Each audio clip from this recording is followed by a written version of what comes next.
Bueno, les damos la bienvenida a este ciclo de charlas acerca de la voz desde la Universidad Nacional de Río Negro, en el sur de la Argentina. Somos integrantes de un equipo de investigación que estuvo abocado a investigar los abordajes más difundidos para el trabajo de la voz en escena. Y bueno, así es que nos concentramos en Cicely Berry, Roy Hart, Christine Linklater, Arthur Lesac, Patsy Rodenburg y Eugene Rabin. Fue interesantísimo el trabajo, muy enriquecedor, pero también pronto nos llamó la atención que todos estos eran trabajos que provenían de Estados Unidos o de Europa. Y entonces nos preguntamos por qué no había algún abordaje que fuera más de la región y que tuviera el mismo nivel de difusión. Así es que, ya cerrando el proyecto, invitamos a colegas de Latinoamérica a que, bueno, nos ayuden a pensar en este tema desde lo territorial y en diálogo con nuestras culturas. Bueno, en la charla de hoy estamos con Carmen Valiero, que nos recibe desde Buenos Aires. Ella es compositora de música experimental y popular, música para danza, cine y teatro, por lo que obtuvo varios premios. Es docente de composición y del uso de la voz en escena. En la UNA, Universidad Nacional de las Artes, es titular de la cátedra Composición aplicada a los textos poéticos y dramáticos. Autora del libro La música en el teatro y otros temas, editado por el INT, Instituto Nacional del Teatro. Bueno, gracias, Carmen, por haber aceptado la invitación. Y te hago la primera pregunta para conocerte también un poco más. Algunas de las preguntas que hacemos en el ciclo las hacemos a todas las personas que participan, también para ver coincidencias y diferencias. Y entonces esta primera tiene que ver con preguntarte cómo fue que te interesaste por ver específicamente dentro de, bueno, del amplio espectro de lo expresivo en el teatro, por enfocarte en lo sonoro y también cuando aparece la voz hablada en escena, darle una mirada particular. ¿Cuál fue tu interés, tu motivación? Bueno, primero quiero decir algo más. Falta un dato en el prontuario que acabas de decir, que es que yo también doy clase en La Matanza, y dar clase en este momento en la Universidad de La Matanza, que es nacional también y es pública, es entrar en otro circuito que no tiene nada que ver con la UNA, por ejemplo, donde yo trabajo, porque todo el conurbano bonaerense está, digamos, condicionado por una situación económica, cultural y política muy determinada, digamos, por decirlo de alguna manera, que parezco político lo que digo, pero es muy complicado. Y ahí se está haciendo un trabajo que es que se armó artes escénicas, Uh-huh. que en este momento es tecnicatura y también ahora es licenciatura, y se pretende hacer digamos, una carrera sobre este tema, y es impresionante la cantidad de gente del conurbano que no podría viajar a la UNA, no podría viajar en dos colectivos con 6 horas, que está tomando en este momento estas materias que se está haciendo en La Matanza.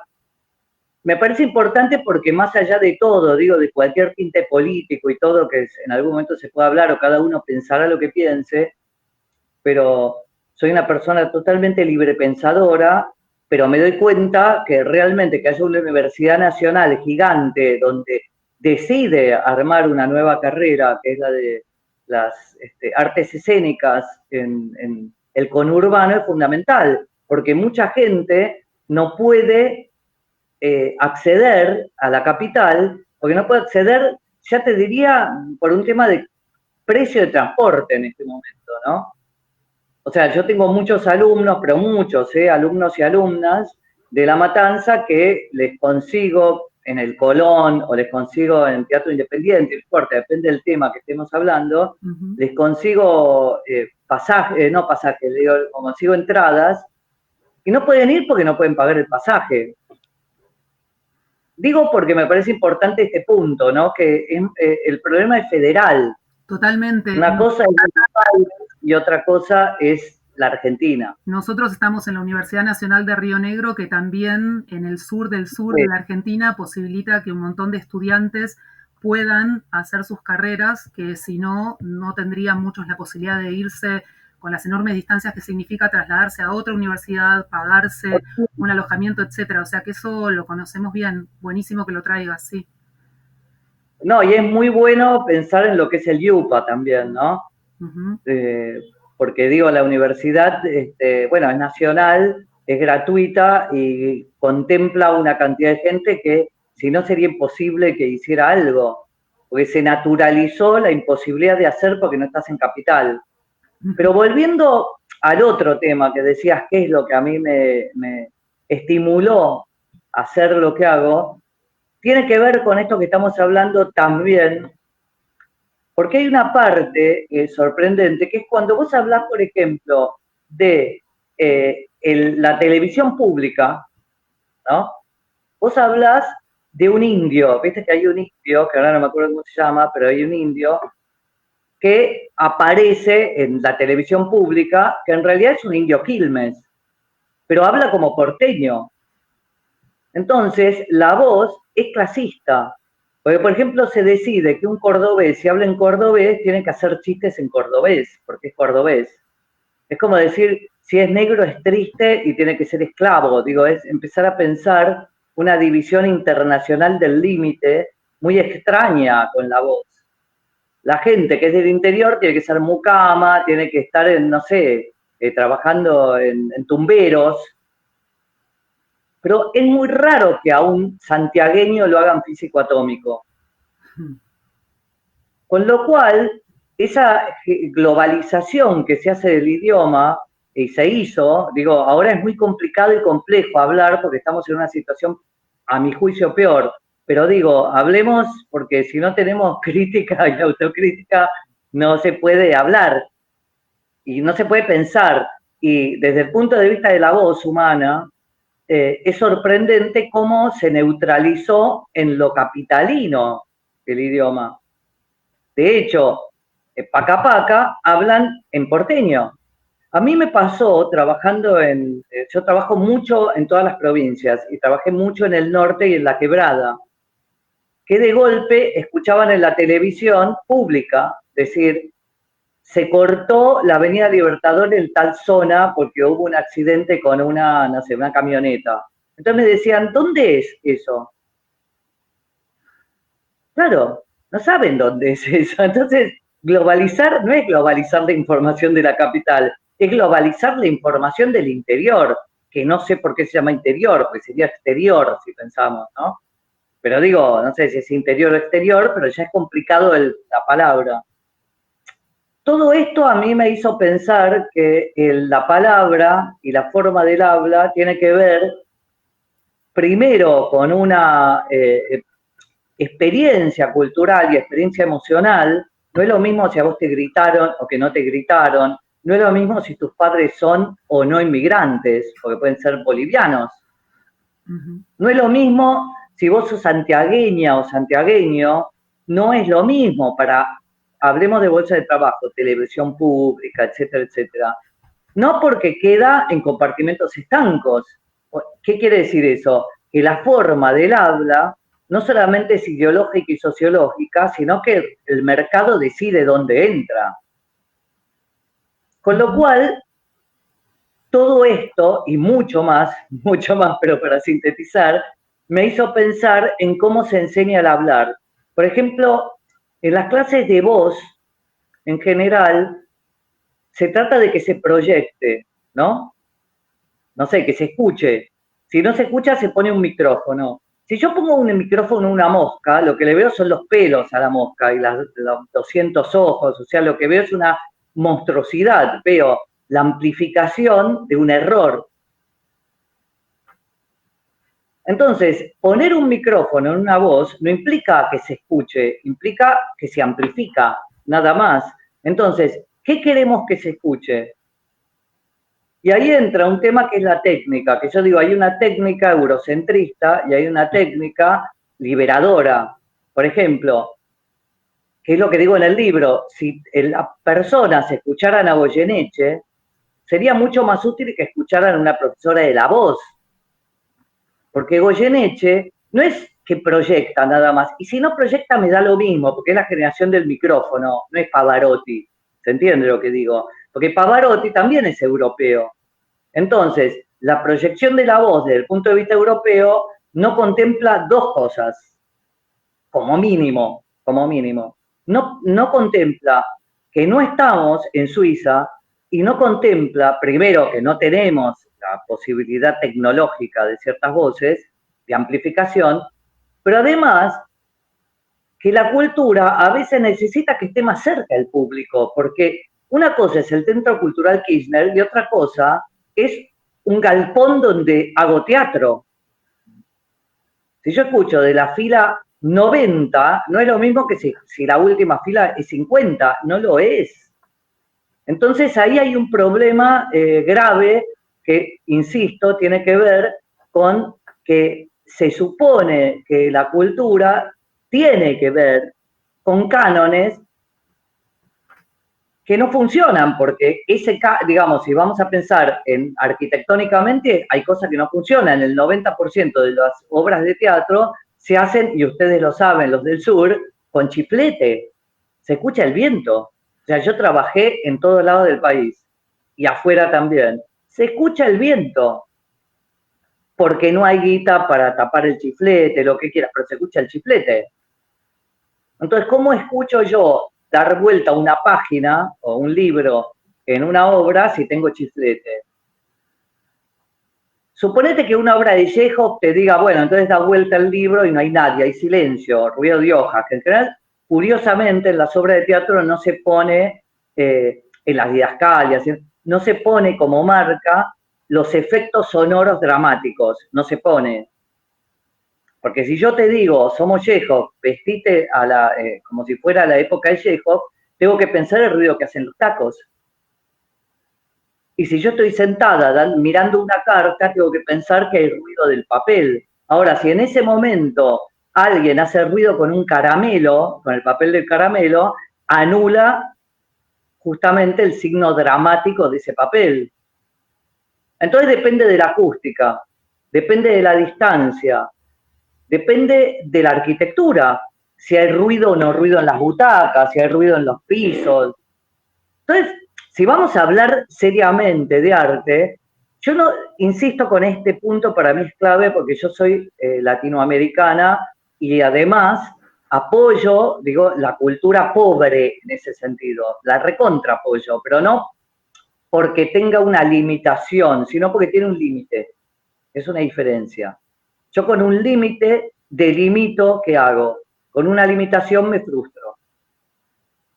No tengo para. Yo ese punto no lo creo. Si uno piensa en Alemania de entreguerras, que salía 1 billón de marcos el pan, apareció la cultura más enorme, digo, de Europa, de tradición culta. Digo, lo que no se llama académico también, ¿no? Pero digo, aparece un nuevo cabaret, aparece Kurzweil, aparece Bertolt Brecht, aparece Hanns Eisler, digo, aparece Kandinsky, aparece, ¿se entiende lo que digo? No es un problema de dinero, es un problema de respuesta. Y a mí lo que me preocupa, que la técnica en general es castradora, porque es una técnica partiendo de una base que no es la realidad de ese lugar. Y el conservatorio parte de la base de o sea, se enseña ciegamente una técnica cuando eso no te sirve para lo que vos haces. Si yo quiero cantar una samba, o un samba, digo, me salió un samba, pero hay un samba de Cartola o una samba, la tradición lírica de la técnica no me sirve. Y si quiero cantar flamenco, tampoco me sirve. ¿Por qué? Porque el flamenco, justamente, tiene un callo en la garganta, que la cultura occidental y cristiana para hacer un lied de Schubert no lo acepta. O sea, un tipo que tiene un problema como ese no entra en un conservatorio. Pero además, vamos a algo básico, que es un conservatorio, o sea, ¿qué conserva? Ya la palabra es preocupante, ¿qué conserva? Entonces entran como en instituciones donde lo cultural es muy complicado porque se da por sentado cosas que no es que yo no doy, no lo da la realidad. O sea, se habla de proyectar. No hay nada que proyecte mejor que un rapero. ¿En qué sentido? Yo escucho Alfonsina y el mar, y está como el culo Alfonsina y el mar. No se sabe si se musicalizó un texto o se textualizó una música. Pero yo te digo, por la blanda arena que lame el mar, no sé qué te estoy diciendo. Nadie sabe lo que se dice. Si yo te digo por la arena blanda, vos entendés el sentido. Es una arena blanda. Yo digo, por la blanda arena que lame el mar, estoy siguiendo un ritmo que habrá puesto Ariel Ramírez, me da lo mismo. Digo, y lo conocía a Félix Lunes, me cae bien. La verdad, no. Porque una cosa es textualización de música, otra cosa es musicalización de texto y otra cosa es una canción. ¿Se entiende lo que digo? Una canción es una imbricación de texto y música donde yo no veo esa lucha. Un rapero no lo tiene. Un rapero colombiano va a hablar en colombiano. Un rapero chileno habla en chileno. Un rapero argentino habla en argentino. Un estudiante de música clásica o académica no sabe cómo pronunciar una samba. ¿Por qué? Porque cuando vos pensás que la técnica son diéresis, ¿por qué? Porque las diéresis son alemanas, son francesas, o sea, cuando yo hago ejercicios vocales en la voz, hago ejercicios vocales para hacer un lied de Schubert. No hago ejercicios vocales para cantar Pedro Navaja. Pedro Navaja no tiene esa técnica. Entonces, cuando vos ves un coro cantar Samba de mi esperanza, ¿qué escuchás? Samba de mi esperanza, porque están tratando de poner una A, que no es argentina, pero ¿se entiende lo que digo? Eso no le pasa a un rapero. Y a mí me parece que la academia debería replantearse ese punto. Yo no creo que la academia deba enseñar, porque creo que justamente un rapero aprende solo, es como los Beatles, aprendés en un galpón, punto. Yo creo eso. No creo que toda la música mejora por la academia, pero sí creo que la academia mejora si entiende que hay otra música. Bueno, me extendí mucho, pregúntenme lo que quieran, no sé si se entendió lo que dije. Sí, por ahí trajiste varias cosas que confluyen un poco también en lo que estábamos pensando, que justamente esta invitación a las charlas es para seguir pensando en esto, ¿no? No tenemos nada definido, pero trajiste este personaje de Paca Paca, digamos, esta hegemonización de los acentos, digamos, que queda en un acento, que sería el acento que estaría bien, digamos, desconociendo el resto, o determinados acentos que entonces caen en algunos roles, y como decías, no en el científico. Eso trajiste por un lado, por otro lado, esto de las técnicas que son foráneas, ¿no? Entonces nosotros tiene que ver un poco con lo que pensábamos porque nos cuestionábamos, bueno, ¿qué es lo que pasa? Ya sabemos, ¿no? Que estamos muy influidos por todo lo que es Europa y bueno, y también Estados Unidos, claramente. ¿Qué es lo que pasa? Que en otras áreas del teatro donde sí hemos marcado un poco una línea, ¿no? Que han salido modos de pensar el teatro desde Latinoamérica, en lo vocal no aparece. Que tampoco sabemos si tiene que aparecer, ¿eh? Es una pregunta abierta, ¿no? Sí, yo creo que no aparece porque el teatro, en su voluntad de decir verdades, se vuelve conservador. O sea, creo que el arte no tiene por qué ser portavoz de verdades. Creo que las verdades que plantea el arte en general, yo esto lo discutí, por ejemplo, con Laurie Anderson y Lou Reed, porque pasó una cosa muy sorprendente, que es que escribí un artículo sobre Laurie Anderson y cuando vinieron, ellos dijeron, queremos que ella venga. Y estuve en la función y después nos fuimos a cenar, ¿no? Con ellos dos. Y era una discusión medio difícil. ¿Cuál era la discusión? Me acuerdo que estaba Urdapilleta, imagínate, vivía Urdapilleta que estaba adelante mío y me decía, che, Carmen, pero esto ya lo sabemos, me decía. Digo, yo me voy a cenar ahora con ellos. Y estaba también Cerati, me acuerdo todo. Y que ellos señalaban, y Cerati pensó que era para él, y era para mí, cosa que yo nunca pensé que era para mí, ir a cenar. Pero ellos estaban interesados, y uno de los temas era, ¿por qué me explicás cosas que ya sé? Porque el que vende las entradas y el acomodador ya sabía, digo, que no había habido una bomba ¿entendés? En las las paralelas, ¿cómo se llaman? Las gemelas, sino que estaba medio preparado y que además todo esto nos lleva al petróleo y a Irán, digo, porque somos argentinos, lo sabemos, lo sabe el tipo que vende la entrada, y si no sabe exacto por qué, dice, acá hay un chanchullo, acá no. Y ella explicaba, no fue un accidente, esto tiene, en la música. Entonces era una música didáctica que me estaba explicando a mí, viniendo a la Argentina, algo que explicáselo a los yanquis, porque el problema es de los yanquis, no nuestro. No lo sabemos. ¿No? Tenemos otro problema, pero ese lo sabemos. O sea, ya sabemos lo que es el Plan Cóndor, o sabemos Kissinger, o sabemos que entró, digo, en Chile. Si tenés un mínimo de sensibilidad, y a mí me encanta la historia y estudio historia, pero digo, aunque no la tengas, lo crees a eso, hasta el acomodador, no lo cree Lou Reed, que viene del rock, que lo amo igual, ¿no? Y Laurie Anderson, que se puso en evangelista a explicarnos a nosotros las trampas de Estados Unidos, que si hay alguien que sabe cuáles son las trampas, es Latinoamérica. ¿Se entiende? Entonces hay algo que pasa curioso con el arte, que a veces se pone, y no lo digo porque ese es un ejemplo para mí muy interesante, pero que se pone, pasa con Teatro por la Identidad, también en otro sentido, ¿no? Que también se entiende porque se usa el teatro en función de ello. El otro día toqué en la ESMA y entiendo perfectamente, digo, falta gente, tenemos que saber dónde están. Yo no lo dudo, no estoy porque si no parece, pero me gustaría no tener que dar esa explicación. Hoy estoy hablando desde el arte. El arte no tiene por qué explicar nada. O sea, yo escucho temas de Chico Buarque y Chico Buarque reconstruye la música brasilera y replantea lo que es música popular. Entonces, replantear el statu quo de lo que es la música, de lo que es el teatro, es muy fuerte, aunque no mandes una información unívoca. Y el teatro tiene un tema con la palabra, el teatro argentino. O sea, teatro abierto y todo esto era palabra. Yo lo defiendo a muerte, se entiende, ¿no? Porque si no, siempre le voy a pedir disculpas. No, yo entiendo eso, pero ahora hablemos de arte. Bueno, también existe la posibilidad de hacer una obra para taladros y no explicar nada. Si yo hago una obra para taladros, en algún punto estoy poniendo en jaque el criterio del mercado y de la música.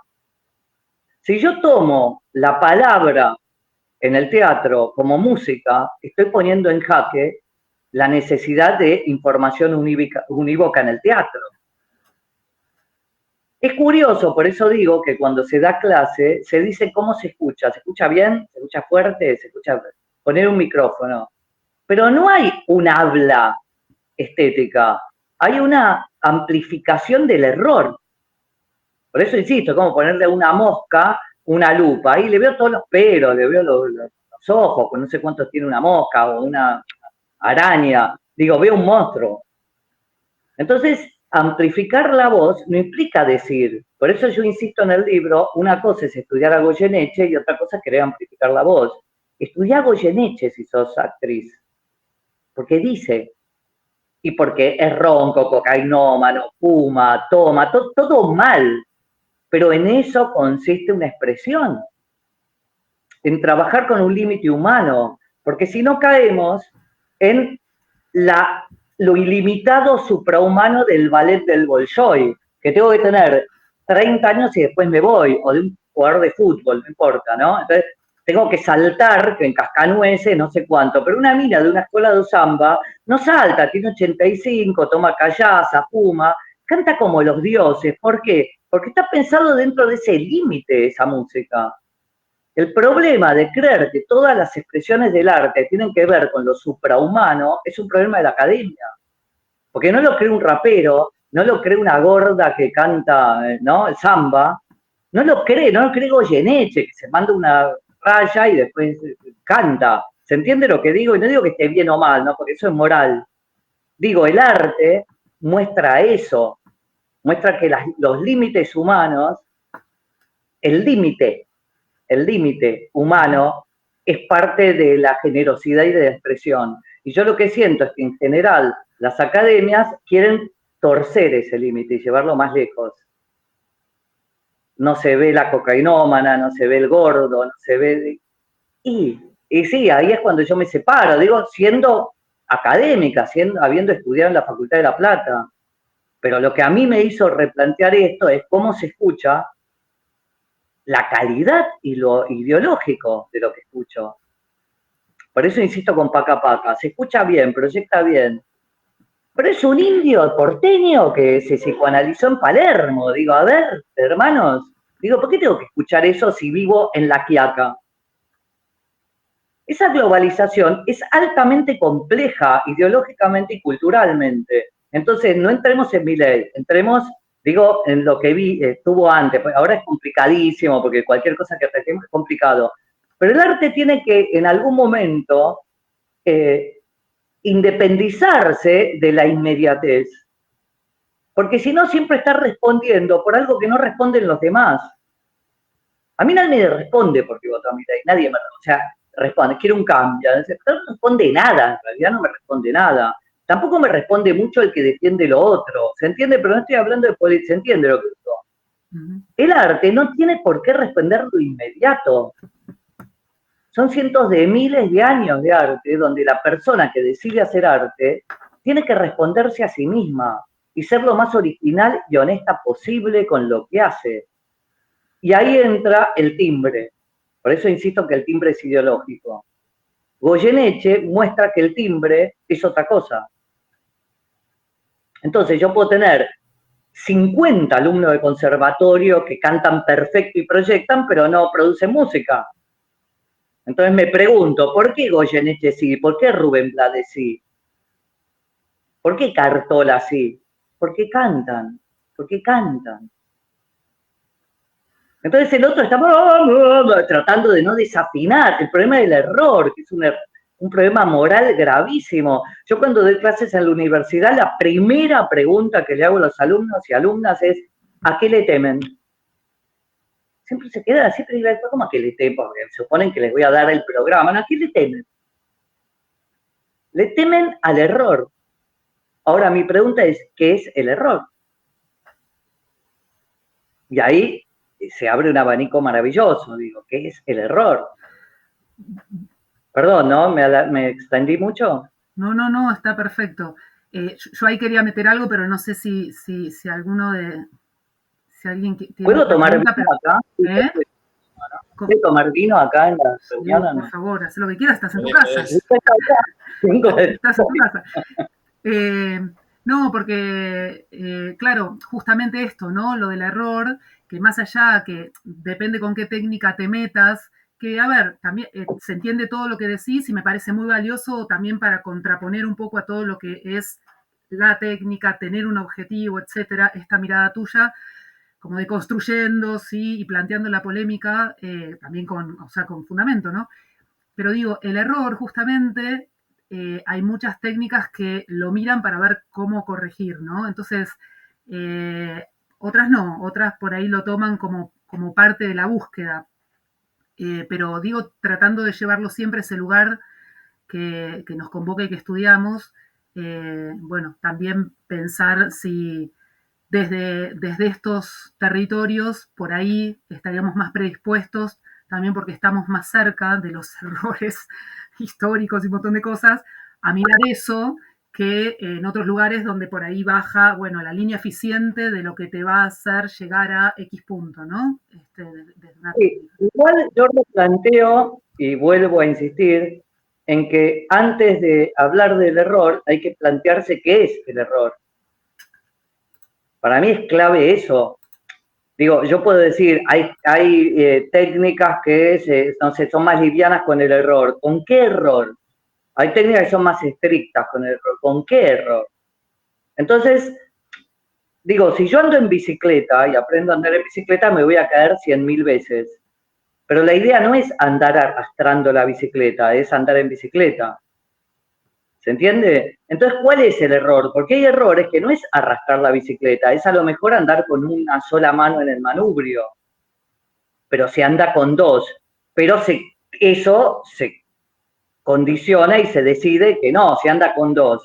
Entonces hay errores que te impiden andar en bicicleta y otros te facilitan a vos que sos zurdo o sos manco, no me importa, andar en bicicleta. Pero si yo lo tomo como error, impido que esa persona ande en bicicleta. Y entonces, volviendo al arte, el arte es tan amplio y tan generoso, que es absurdo delimitarlo por errores que decide quién. Y decide cómo. ¿Y qué hace esa persona? Además, ¿qué hace esa persona que está diciendo que eso es un error? ¿Qué hace? Yo quiero entender eso. Siempre digo, ¿vos qué haces? Pero es una pregunta clave, porque yo experimento, entonces es muy difícil, digo, trabajo con, ahora tengo que hacer otra vez Kim Vidor, toco con el violín pegado en una mesa para poder tocar el piano a la vez. Es un error, porque el violín se toca en el hombro, qué sé yo, pero yo lo toco así porque no puedo tocar las dos cosas a la vez. Es un error. Si yo no utilizara ese error, no podría tocar Kim Vidor, que lo voy a tocar en Colón. Ahora tengo 3 fechas. ¿Se entiende? O agarro un papel y lo arrugo todo porque no sé qué pasa, no importa, digo, está lleno de cosas que impido. Pero busco ampliaciones técnicas, porque si yo no amplío mi imaginario técnico por el error, lo que estoy haciendo es trabajar para evitar un error, con lo cual no estoy produciendo arte. Estoy siendo buen alumno, es como decir, bueno, ordenar el ropero. Y sí, pero te vestiste como el culo, qué sé yo, no sé, está bien, ordenaste el ropero, pero no pasa nada. ¿Se entiende? Digo, me parece que es más caótico el tema del arte.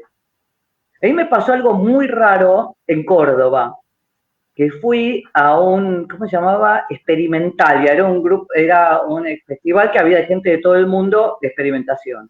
Yo iba a ser Kim Vidor. Me dijeron, no hay pantalla, no hay piano de cola. Yo toco un piano de cola porque toco adentro el gas mostaza, los ametralladores. Con lo cual, por supuesto, no tenía sentido ir. Yo fui. Iba en el micro y pensé, bueno, algo va a pasar, algo tiene que pasar.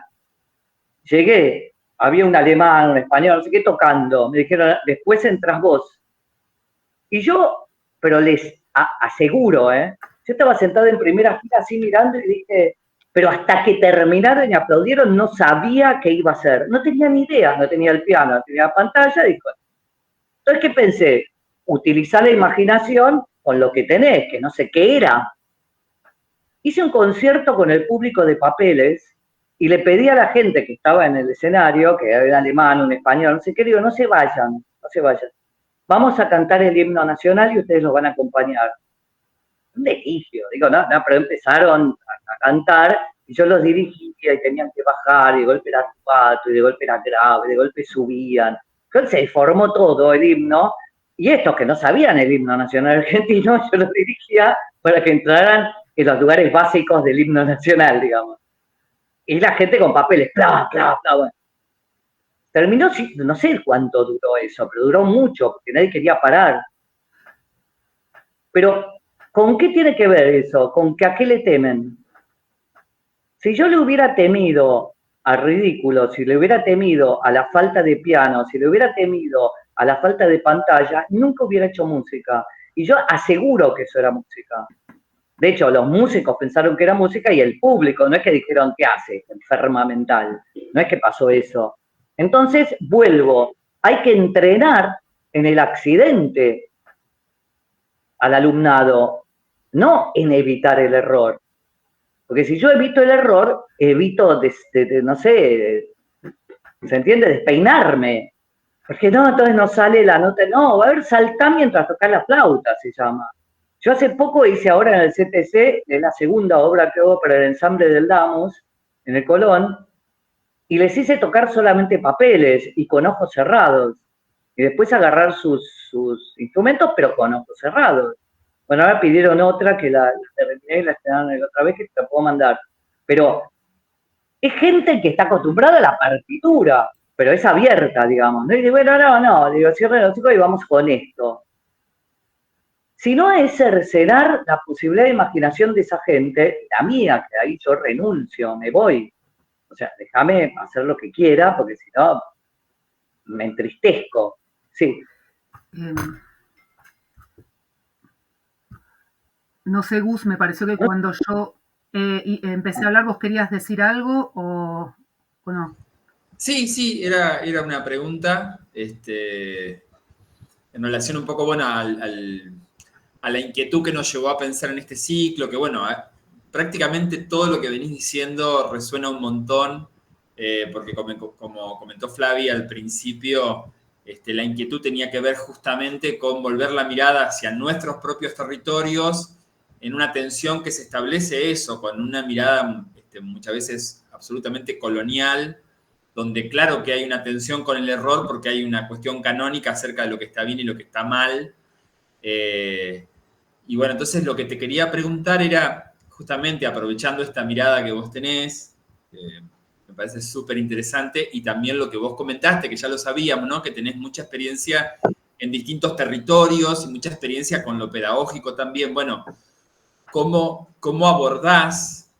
Introdujiste igual dos cuestiones. ¿Cómo abordás un proceso pedagógico y me imagino que también de experimentación, tratando eso, de salir de esta cuestión coercitiva de lo que está bien, lo que está mal, y poniendo el énfasis en lo territorial? Vos ya mencionaste una cuestión que tiene que ver con el error, que me parece re interesante y súper fructífero en términos pedagógicos. Hablaste también de lo tímbrico, del timbre, ¿no? Pero bueno, eso me da mucha curiosidad. Digo, vos venís acá a Entre Ríos, o vas a Jujuy, que sé que has laburado un montón, o a cualquier provincia, ¿no? ¿Cuáles son tus estrategias? No sé si hay mucha sistematización o mucha improvisación, pero bueno, eso también formaría parte de lo que me recontra interesa. ¿Cómo abordás un laburo con un grupo, no? ¿Te encontrás con un grupo que está súper coercionado o no? Bueno, ¿cuáles son tus tácticas, tus ejercicios, tus herramientas? No sé si me expliqué. Bueno, primero es importante escuchar a la gente que forma parte del grupo. O sea, yo escucho mucho a las personas cuando voy, mucho. Hablan mucho y tienen que explicar qué hacen ahí, por qué están ahí, a qué le temen, digo. Por un lado me interesa mucho saber la cabeza de las personas que están ahí. Hago una estadística, digamos. Pero mi trabajo, yo siempre digo, es como homeopático, no es alopático, no es que a todo el mundo le doy amoxidal 500, digo, veo qué le pasa a cada persona. En general trabajo muy personalizado, aunque sean 100. Me pasó en Tucumán, que eran, no sé, 60 y fue personalizado igual. Digo, me interesa mucho cada persona, qué es lo que le pasa, eso me interesa. Y después depende a dónde vayas, porque justamente lo interesante, que en eso yo no coincido con muchos colegas, no es que vos vas con tu manualcito, yo doy clase así. ¿Qué sé yo? Hubo inundaciones, se tragan la S, que es totalmente, pero absolutamente plausible y además está bien. Hay lugares donde nos tragamos o decimos la R, yo trabajo en Jujuy y dale, vamos con, ¿no? Entonces la R es la R, no es la R. Todo eso, en contrario a Paca Paca, para mí, tiene que ser elementos de expresión. O sea, cómo generar confianza en las personas a partir de lo que son, no lo que deberían ser. Primero porque no creo que deberían ser y no creo para nada en el centralismo. Yo soy no solamente anarquista, pero sino artiguista. O sea, creo, bueno, vos sos de Entre Ríos, digo, Entre Ríos es una parte que amo, porque además estudio historia, estudio. Entonces sé lo que significa Andresito y lo que significa Artigas en Entre Ríos, que no es joda. Los pueblos libres, digamos, ¿no? Pero digo, en cada lugar tienen realmente diferentes idiosincrasias. El sur tiene ciertos problemas, para mí, propios, que son una zona de devastamiento militar. O sea, la conquista del desierto funciona en el sur. Es decir, yo voy al sur y como torta de merengue, yo voy al norte y como tamales. ¿Se entiende? Yo voy al sur y veo techitos a dos aguas con renos y cosas que salen, o veo a la perra esta de mamá Goye o abuela Goye, ya no me acuerdo, donde hace ositos de chocolate. No hay osos en el sur. Pero sí voy al norte y no solamente me como un tamal, sino que puede haber un techo hecho de cardones. Hay cardones en el norte. Entonces, entender la idiosincrasia. Yo escucho hablar un jujeño y sé cómo habla un tucumano, sé cómo habla.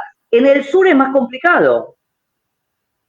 ¿Por qué? Porque se negó el pasado. O sea, en el norte yo no tengo un asentamiento o reserva de collas, tengo una reserva de mapuches. ¿Se entiende lo que digo? Es una diferencia cultural enorme, al cual hay que hacerse consciente de ese punto. Entre Ríos es otro punto, pero lo que quiero decir es que cuando yo voy a dar clase no es que tomo o aplico lo que yo sé. Lo que yo sé es que el mundo es diferente y la Argentina es diferente. Cuando doy clase en Uruguay o en Chile también es diferente. Digo, pero hablemos de la Argentina.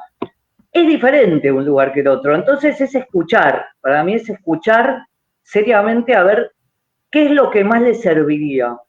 Es como ponerse al servicio de las falencias, que yo supongo. A lo mejor me demuestran lo contrario, ¿no? Pero digo, en la misma facultad, en la universidad, yo no pongo nota. O sea, realmente creo que estoy al servicio de esas personas. Si tienen que poner nota es a mí, ¿les sirvió o no? Últimamente sirve. Pero digo, podría pasar que toda una cátedra diga, no, la verdad, Carlos está diciendo una pavada. Podría pasar, no ocurrió. Creo que también por todo esto que te digo, que es escuchar a las personas. Pero me parece clave escuchar, clave en las clases. Porque la gente es toda distinta y porque hay energías diferentes en cada cátedra, ¿no? O en cada clase o cada taller. Entonces a veces necesitan que los levantes a patadas y a veces necesitan una cosa introspectiva y a veces necesitan conocerse entre sí y armar grupos y trabajar juntos, porque no se conocen, porque terminan amigos o amigas. Entonces, mi forma de trabajar es escuchar al prójime. No sé si te contesté. Sí, muchas gracias, absolutamente. No, merecidas. Carmen, ¿y vos creés que hay alguna posibilidad de que esta forma que tenés vos de enseñar el trabajo vocal se vea plasmado, por ejemplo, en un libro o en un método? Digo, por esto de que estuvimos estudiando tantos métodos que nos llegaron, yo no conocía ninguno en particular, pero bueno, son métodos que son conocidos dentro del ámbito actoral y es gente que además ha escrito muchos libros y que tiene experiencia dando también talleres en otras partes del mundo, ¿no? Cicely Berry creo que llegó a Brasil, ¿no? A dar talleres, Flavio me corrige. Pero digo, ¿ves que sería necesario para que haya otra mirada de la pedagogía vocal, que escribas o que nos llegue un método valiero o una no, creo que yo ya escribí un libro, ahora estoy escribiendo otro que se llama La enseñanza musical y otros temas, porque siempre pongo y otros temas porque se bifurca, ¿no? Todo. Pero creo que no, que se podría hacer, sí, capacitaciones. Eso me parece que sería interesantísimo, hacer capacitaciones con docentes nada más. Pues con alumnos ya me llevo ya está, alumnos ya entendí. Digo, pero capacitación docente. Pero me parece además que depende de cada docente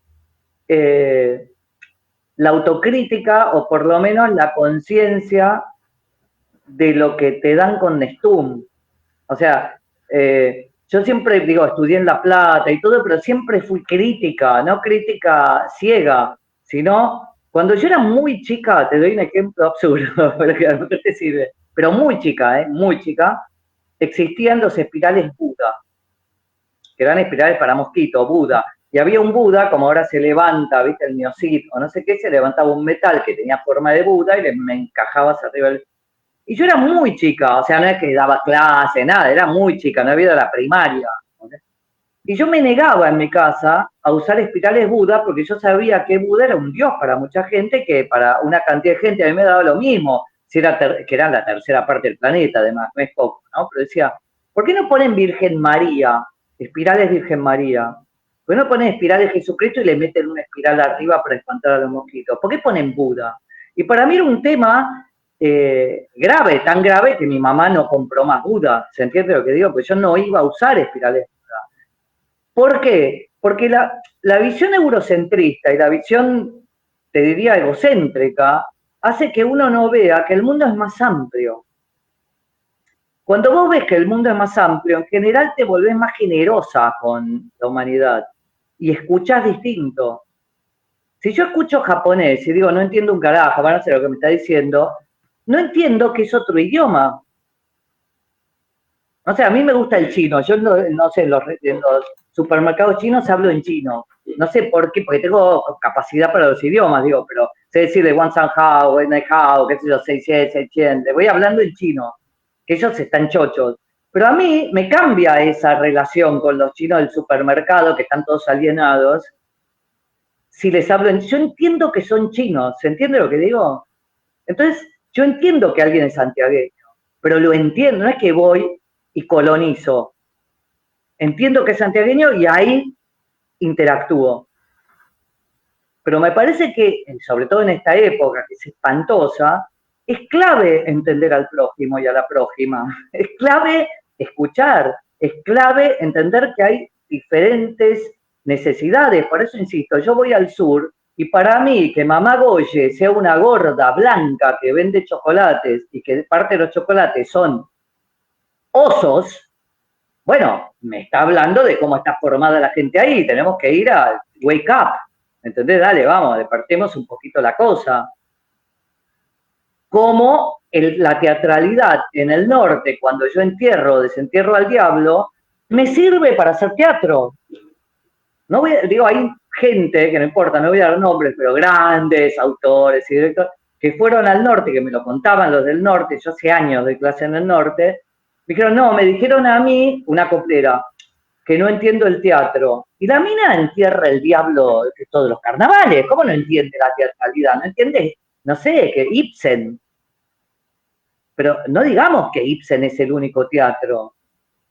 Entonces, para mí, la forma digamos, de resolver esto, no sé si es un libro, es primero hacer este tipo de, para mí, entrenamiento, ¿no? De docencia, pero además empezar a mirar lo que tenés alrededor.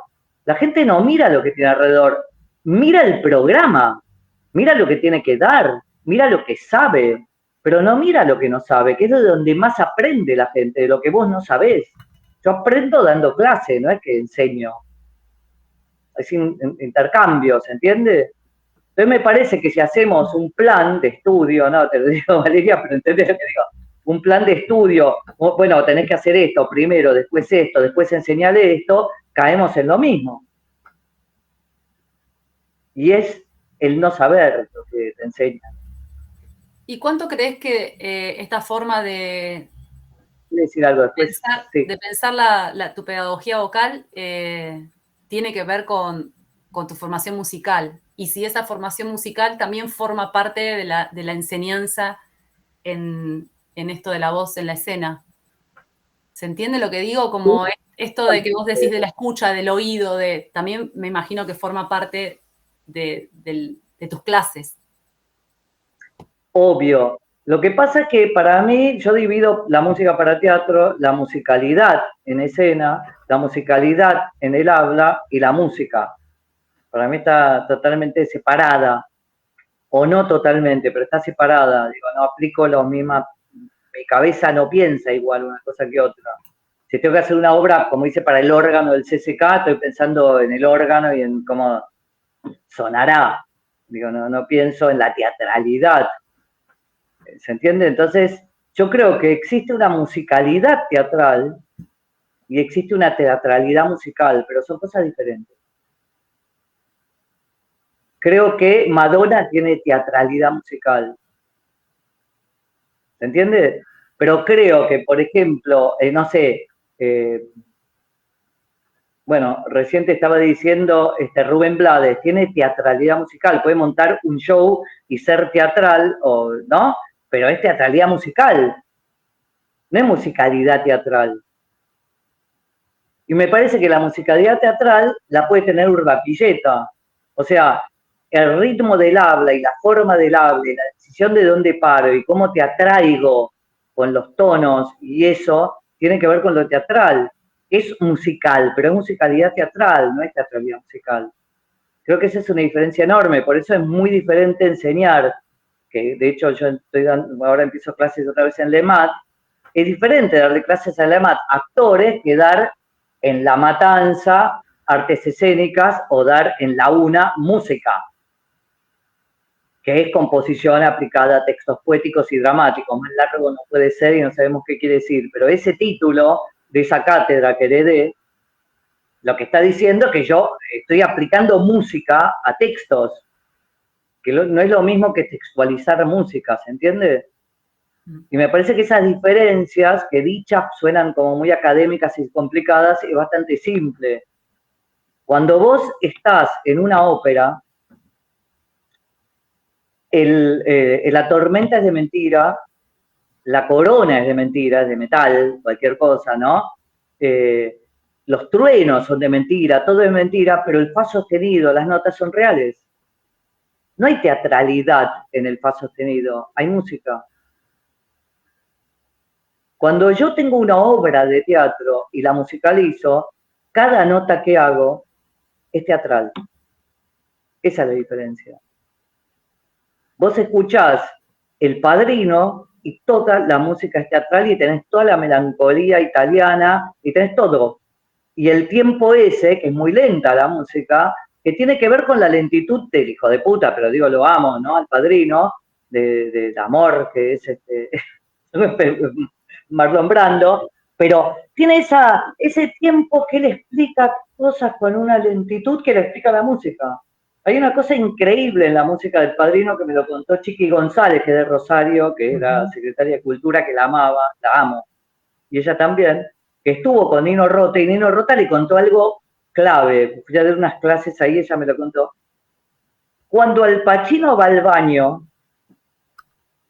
para dejar una pistola, porque van a matar a todos los italianos que están en un restaurante italiano, no un restaurante, que son de la mafia, pero son sus enemigos, él tiene que dejar el arma porque la va a agarrar otra persona. Cuando deja el arma, Coppola le dice que tiene que haber una música dramática. Y Nino Rota no pone una música dramática, pone un tren. Que no hay trenes, no hay estaciones ahí.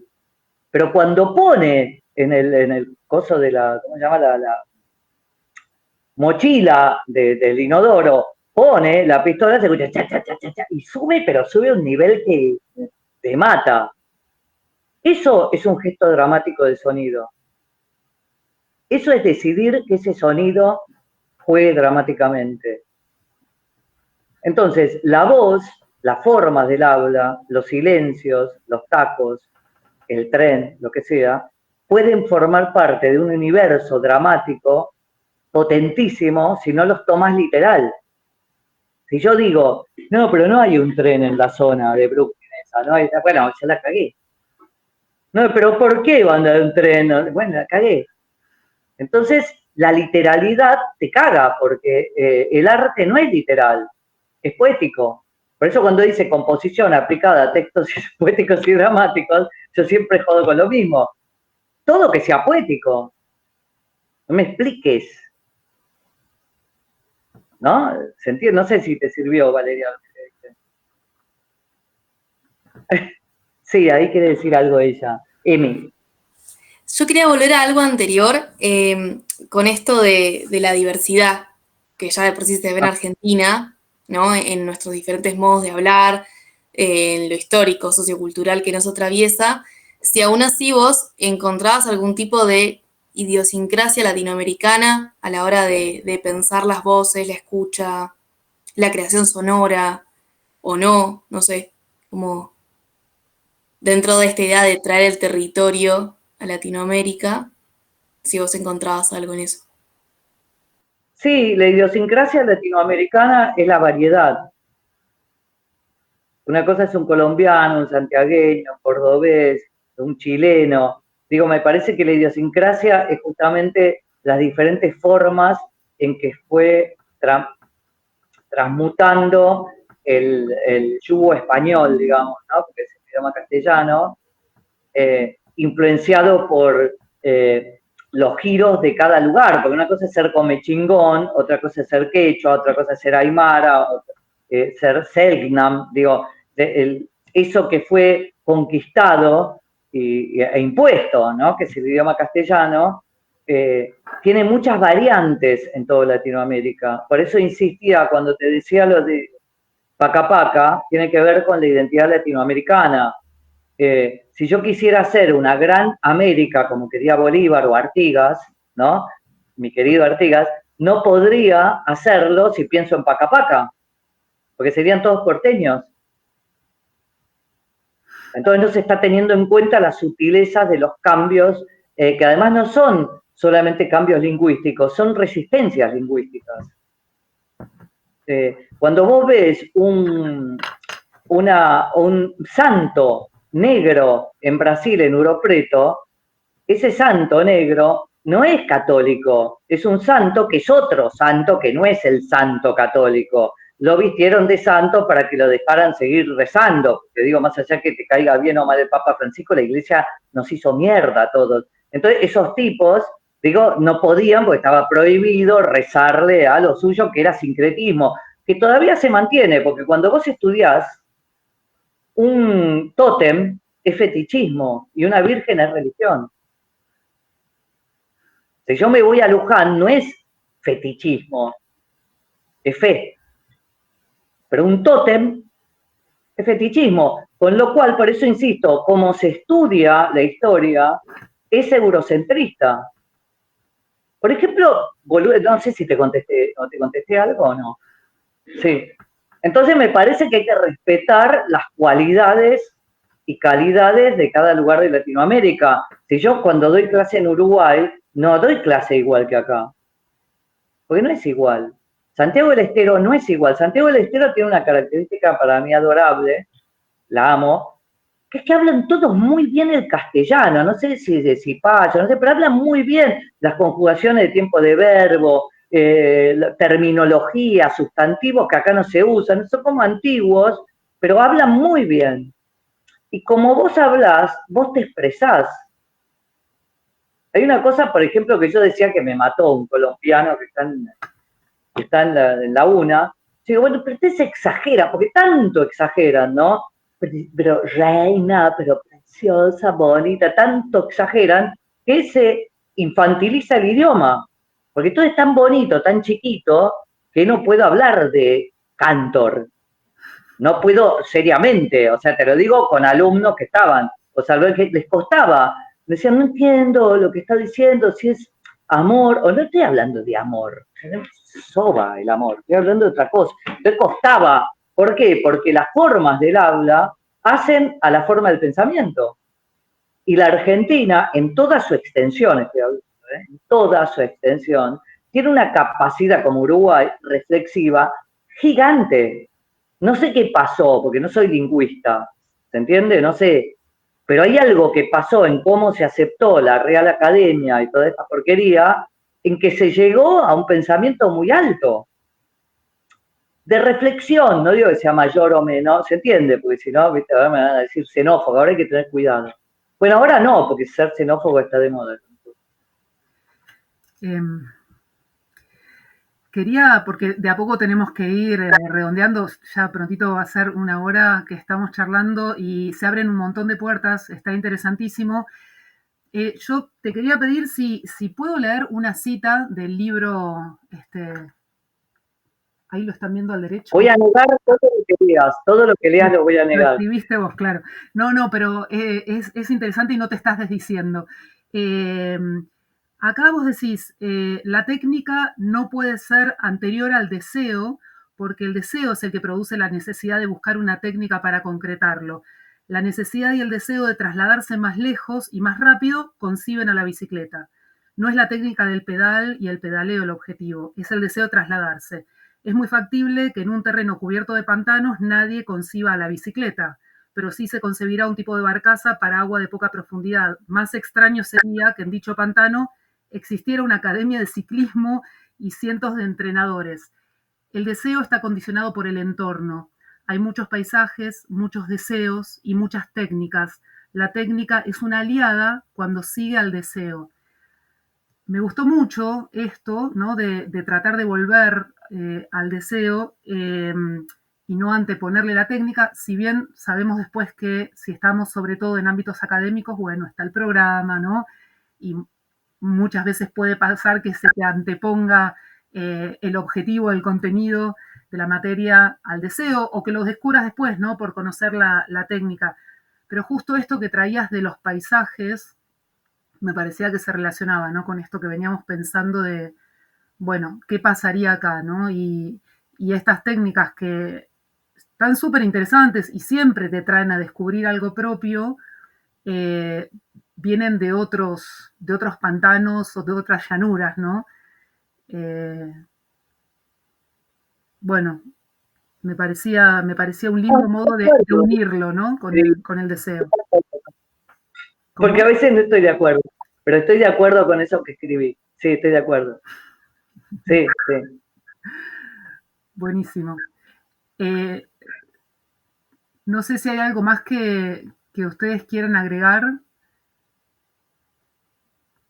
Nos quedaríamos pensando cuáles son los paisajes de aquí. Se perdió un poco lo que dijiste. Va, por lo menos. No, que no quiere decir nada porque se rió mucho, a lo mejor quiere decir nada. Aidel.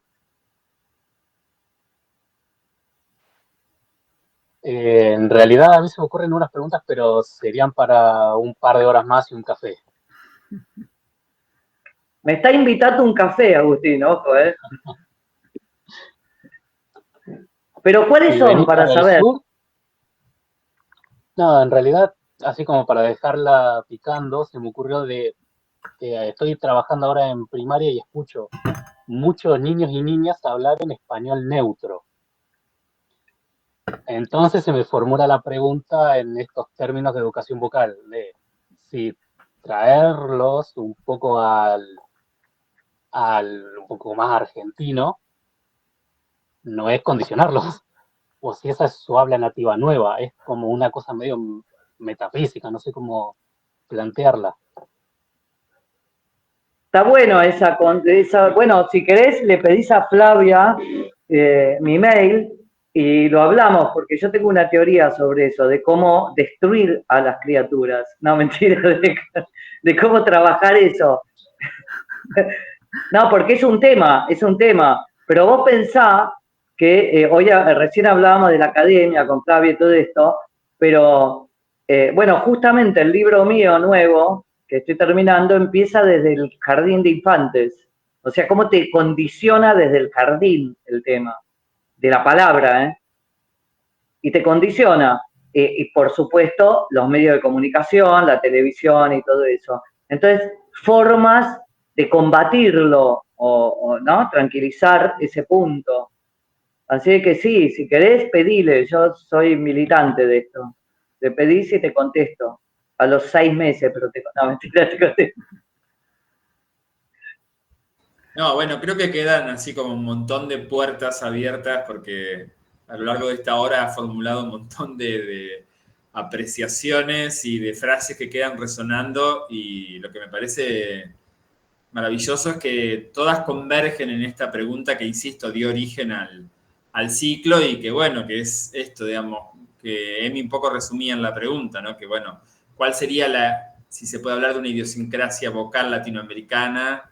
Y estamos todos muy interesados en repensar prácticas teatrales situadas en nuestros propios territorios, ¿no? Y en estos cruces que, bueno, que están muy lejos de lo canónico, de lo legitimado, de lo hegemónico, de lo validado, de paca, y que, sin embargo, digo, también me emociona por algunas cosas que dijiste, porque, sin embargo, siguen demostrando muchísima vitalidad, permanencia y persistencia. Entonces, si uno piensa en todos los mecanismos aplastadores y hegemónicos, también me parece que está bueno reivindicar esa potencia porque siguen subsistiendo, ¿no? Esas infinitas y fructíferas variantes del idioma, de lo vocal, de lo sonoro, en cada uno de los territorios, digamos, inclusive en el sur, que como vos bien señalabas, hay tanto aplastamiento, pero también hay mucha diversidad en ese sentido, ¿no?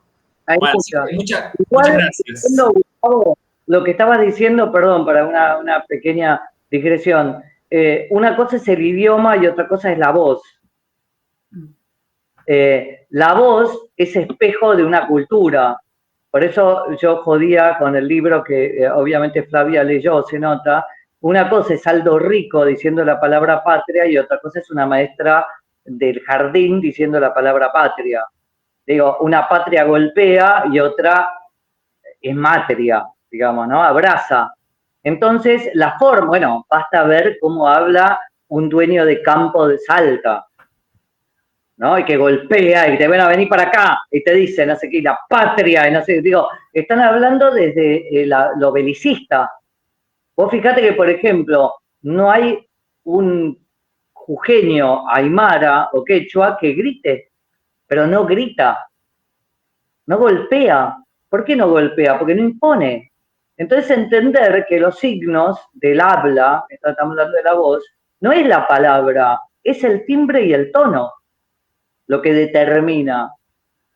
Si yo te digo a vos, anteojo, ¿entendés? Te estoy insultando, pero digo, escúchame, anteojín, me parece que tenemos que ir mañana, no te estoy insultando. Entonces todo depende del tono. Por eso insisto que el timbre es el mensaje y no la palabra. Uno no enseña a decir palabras, uno enseña a sonar palabras.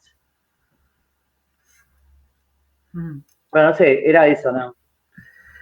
Sí, bueno, muchísimas gracias. Como ya dijeron, daría para seguir charlando, pero me parece que quedaron ahí planteados varios temas que nos ayudan a seguir pensando. Sabíamos que estábamos invitando a alguien con mucho pensamiento propio, porque ya te habíamos escuchado en otras ocasiones y nos interesaba también esto. Así que, bueno, muchas gracias, Carmen. No, gracias a ustedes porque para mí es un placer intercambiar y cuando quieren nos juntamos otra vez y hacemos algo más grande y más fondo. Yo estoy dispuesta porque es lo único que me mantiene viva hacer estas cosas. Buenísimo. Te tomamos la palabra. No, pero de contra tomarme la palabra. Además tengo que ir a Entre Ríos porque tengo que ir al barrio de mi perro. Buenísimo, bueno. De Artigas y de Andresito, o sea, tengo que ir por muchos motivos. Y además porque amo el río, es mi segundo amor, el río. Bueno, sí, fue un placer, les agradezco mucho este espacio, ojalá que lo sigan haciendo, es todo tan complicado en este momento que juntarse con gente a pensar es un lujo. Y me encantó. Tal cual. Muchas gracias. Grande. Gracias. No, muchas gracias. Gracias. Adiós. Muchas gracias. Bien, chao. Chao.